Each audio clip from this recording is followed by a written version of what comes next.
नमस्कार. काल शिरवळ येथील नायकवडी कुटुंबियांनी गणेश बरदाडे आणि पोलीस प्रशासनावर पक्षपातीपणामुळे तसेच अन्याय केल्याबाबत 6 डिसेंबर रोजी सातारा पोलीस मुख्यालय येथे आत्मदहन करण्याबाबत निवेदन दिले होते आणि त्या संदर्भात त्यांनी त्यांची प्रतिक्रिया दिली होती. तर आज आपण या प्रकरणाची दुसरी बाजू पाहण्यासाठी आलो आहोत. आपल्याबरोबर आहेत गणेश बरदाडे आणि ते आपल्याला या विषयावर प्रतिक्रिया देतील की नक्की वादाचं मूळ कारण काय किंवा कशामुळे झालं. काय सांगताल आपण? नमस्ते. मी गणेश गुरुदेव बरदाडे. एकंदरीत एक महिनाभर जे हे चाललंय ते कशावरून चाललंय ते तुम्हाला पहिल्यांदा सांगितलेलं पाहिजे. तर ते कशावरून चाललंय ते हे या जागेवरून पाहिजे. तुम्ही कॅमेरा मारू शकता का या जागेवर जरा? तर मारा कॅमेरा. बोला तुम्ही. तर ही जागा मी तुम्हाला सगळं सांगतो याच्यामध्ये काय ते. ही जागा ही कुठल्या मंदिराची नाहीये किंवा कुठल्या मस्जिदीची नाहीये. ही जागा आहे पाटबंधारे खात्याची. तर माझा भाऊ बंटी बरदाडे हयात असताना म्हणजे ही गोष्ट आहे जवळजवळ 6 वर्षापूर्वीची. आम्ही भैरवनाथ गणेशोत्सव मंडळातर्फे इथं व्यायामशाळा करण्याचं योजलं होतं. तर त्यासाठी आम्ही त्यावेळेस ही जागा आम्ही साफ करत होतो. साफ करत असताना मुस्लिम समाजाचे काही वरिष्ठ लोक त्यांनी भाऊंना फोन केला आणि भाऊंना बोलले की भाऊ तुम्ही आपण बसून चर्चा करू या गोष्टीवर काय करायचे ते. तर भाऊंची आणि त्यांची त्या रात्री मीटिंग झाली. त्या मीटिंगमध्ये त्यांचं म्हणणं असं होतं की ही जागा आम्हाला एक सामाजिक कार्य म्हणून इथे आम्हाला गार्डन करायचं आहे. तर भाऊ म्हणले ठीक आहे, आम्ही तिथं व्यायामशाळा करणार होतो, आम्ही सामाजिकच काम करत होतो, तुम्ही गार्डन करताय तर तुम्ही करा, आमचा याला बिलकुल विरोध नाहीये. असं झाल्यानंतर या गोष्टीला झाले 5 ते 6 वर्ष.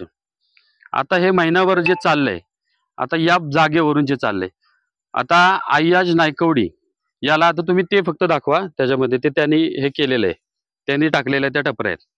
तर त्याचं म्हणणं आहे की या जागेमध्ये त्याला वैयक्तिक व्यवसाय करायचा आहे.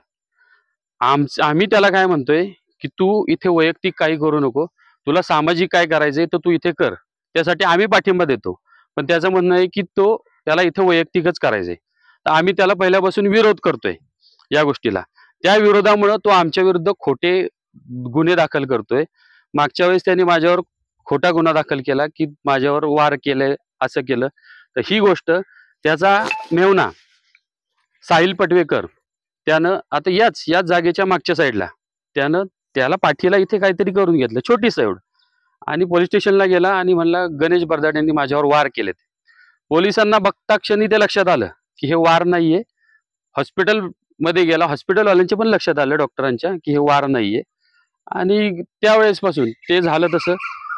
त्याच्यानंतर आता पुन्हा एक 4-5 दिवसापूर्वी त्यानं पुन्हा इथं काम तो झालं. त्यावेळेस गुन्हा दाखल केला त्यानं माझ्यावर, खोटा गुन्हा. त्याच्यानंतर आता पुन्हा त्याने 3-4 दिवसापूर्वी इथे परत पुन्हा एकदा काम चालू केलं. मी आलो इथे, त्यावेळेस त्यांच्या घरातल्या महिला तिथे खुर्ची टाकून बसल्या होत्या. मला त्यांनी तिथं अडवलं, म्हणले जागेत तुम्ही जायचं नाही, जागा आमची आहे, जागेत जायचा काही संबंध नाही. आणि माझ्याशी वाद घालू लागल्या. मला त्यांनी शिवीगाळही केली. त्यावेळेस मी महिला असल्यामुळे एक महिलांशी कसं वागावं हे मला माहिती आहे. मी त्यावेळेस त्यांना बिलकुल काही विरोध केला नाही. त्यानंतर त्याच दिवशी रात्री आम्ही मुले इथं जमा झालो होतो. आम्ही राहायला इथंच आहे, हे सगळ्यांना माहिती आहे. आम्ही इथं राहायला कुंभारा इथं राहायला आहे इथंच. तर आम्ही तिथे मुलं, आमचं रोजचं येणं जाणं असतं इथं. आम्ही तिथं थांबलो होतो. या 3-4 महिला आल्या. त्या आम्हाला म्हणल्या की इथं तुम्ही थांबायचं नाही, या जागेत यायचं पण नाही, तुमचा इथे काय संबंध नाहीये. या जागेवर आम्ही ताबा घेतलाय. आमची त्यावेळेस त्यांच्याशी वादविवाद झाला. आमच्याकडे व्हिडिओ पण येतो. त्यांनी हीच बाब पोलीस प्रशासनाला त्याच रात्री पोलीस स्टेशनला जाऊन पोलीस प्रशासनाला म्हणले की काही करून त्यांना अटक करा, आजच्या आज त्यांना अटक झाली पाहिजे. खोटं नाटक की आम्हाला त्यांनी शिवीगाळ केली. त्यांच्याशी आमचे वादविवाद झाले. आम्ही कुठलेही त्यांना शिवीगाळ केली नाही ना काही केलं नाही. त्याचा आमच्याकडे व्हिडिओही आहे. तर त्यावेळेस पोलीस स्टेशनला गेले ते आणि पोलीस स्टेशनला म्हणले त्यांना काही करून अटक करा, नाहीतर आम्ही आता त्यांचं काय मला ऐकायला भेटते काय 6 डिसेंबरला आत्मदहन करणार आहे. आमचा या गोष्टीला विरोध आहे, बाकी आमचा कुठल्या गोष्टीला विरोध नाही.